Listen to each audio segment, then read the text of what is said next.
Hi guys, welcome na pod sa tong channel guys. Karon maghimo na pod ta og donut, kakaibang recipe sa atong donut. Para kung gusto mo makahibalo kung unsa among gigamit nga mga techniques, unsaon pag donut o pagbangag niini nga walay molder. So palihog humana ang video.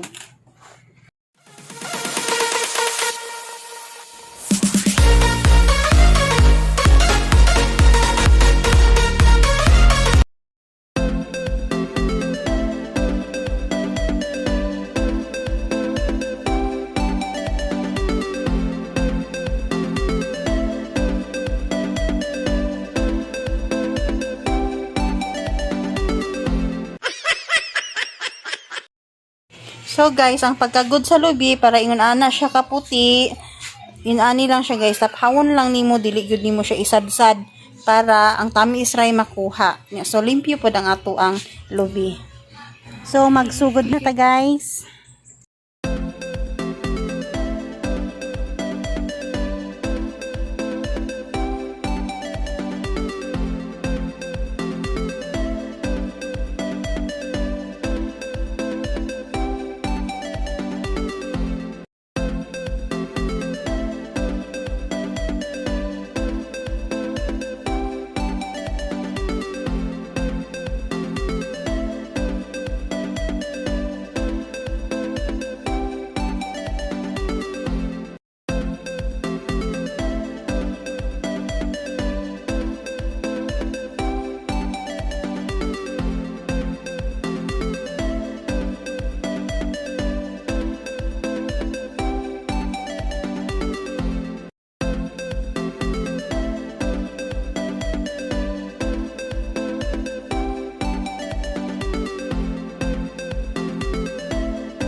So para sa atong latik guys, isa ka basong tubig ug 1/4 cup na brown sugar.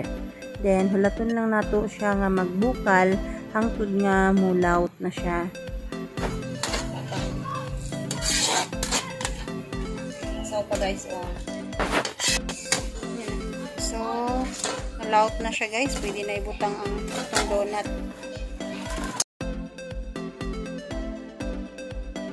Kung nabutang na tanan ang donut guys, ato lang ukayon hangtod nga modikit ang atong latik sa atong donut ug hangtod pud nga muugan na ang atong latik.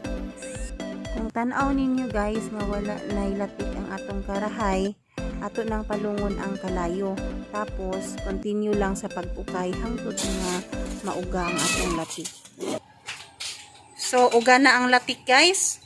Ning dikit na jud siya sa ato ang donut. So pwede na nato siya haunon. Then, pwede na po siya kaunon. Diara na siya guys. Humana na ang ato ang donut. So, dinhilang kutob guys.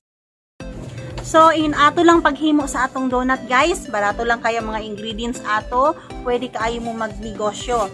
So, kung nagustuhan ninyo ang akong video, palihog ko sa pag-like, share, then para sa atong baguhan pa sa akong channel, palihog na lang po ko sa pag-subscribe nga naaraw sa ubos. Bye-bye!